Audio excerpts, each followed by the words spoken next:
unrest, which today afflicts the entire Western world, goes far deeper than is generally supposed. Its root cause is not cultural Marxist propaganda, nor the after effects of 1945, nor did it issue from the French Revolution, but from a process of racial impoverishment, which destroyed all the great civilizations of the past, and which threatens to destroy our own.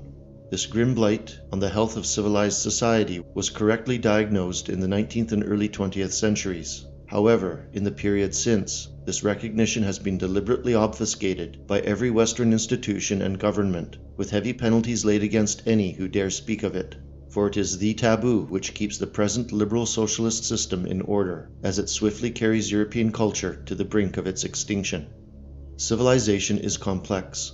It involves the existence of human communities, characterized by political and social organization, dominating and utilizing natural forces, adapting themselves to the new man-made environment thereby created, possessing knowledge, refinement, arts, and sciences, and composed of suitable individuals capable of maintaining this elaborate organic arrangement and of handing it on to a qualified posterity. This common understanding leads one to the conviction that conservative, steady forces build civilization, while liberal, subversive forces tear it down. Stagnant or decadent peoples, therefore, cannot bear its responsibility, as it becomes a burden to them, for civilization is a continuous work with continuous benefits, and this is inevitable in a universe governed by laws which decree that something may not come out of nothing.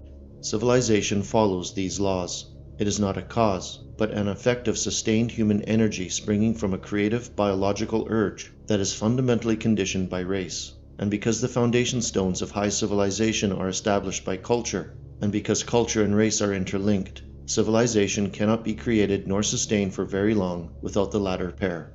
European civilization, which is presently and systematically being stripped of its racial and cultural components by the process of progressive liberal socialist politics, dictated via constant oppression, now has its bedrock exposed. Once this foundation is excavated, however, it cannot be rebuilt or manifested ever again, as the native racial group capable of doing so will no longer exist. Those diverse peoples, now flocking to the West and entering it by the tens of millions, flee here from uncivilized regions, and were incapable of creating any decent, lasting, healthy society of their own, but now seek to obtain the benefits of one that was not of their production, one that took millions of sacrificed lives to build over millennia.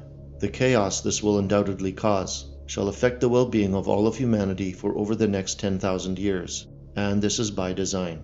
Whether through religious antipathy, a cultural inferiority complex, foreboding new customs, or simple jealousy, the instinctive urge from the vast majority of these newcomers will range from unreasoning dislike to quiet hatred and gradually outright rebellion. These feelings will not be directed at supposed imperfections in the social order, but against the social order itself, that is to say, against the builders of Western civilization. This is a point which is rarely mentioned, and still more rarely understood. We must realize that the basic attitude of those born from uncivilized nations is a natural instinct against civilization of any kind. They arrived here for the comforts of the West, but not from any love for it. And it is in these newcomers, led by a few traitorous commissars, that the liberal socialist complex invests billions of Western tax dollars to socially and politically equip them as a competitive, standing population against which the native Europeans cannot contend, as the rules of the game are deliberately stacked in favor of these people, with financial and institutional support, unfair diversity quotas in labor markets and community groups, and the corporate public targeting of successful European associations as being privileged. Thus, the liberal socialist order intends to recreate the Western world in their own decadent, unprincipled image.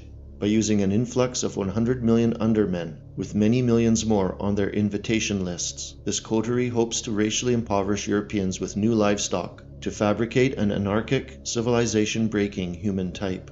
The end result will be the demonization, diminishment, and eventual decay of European peoples and their cultures altogether, the final insult being that the pyre upon which they will be burned shall be the very civilization that they themselves created.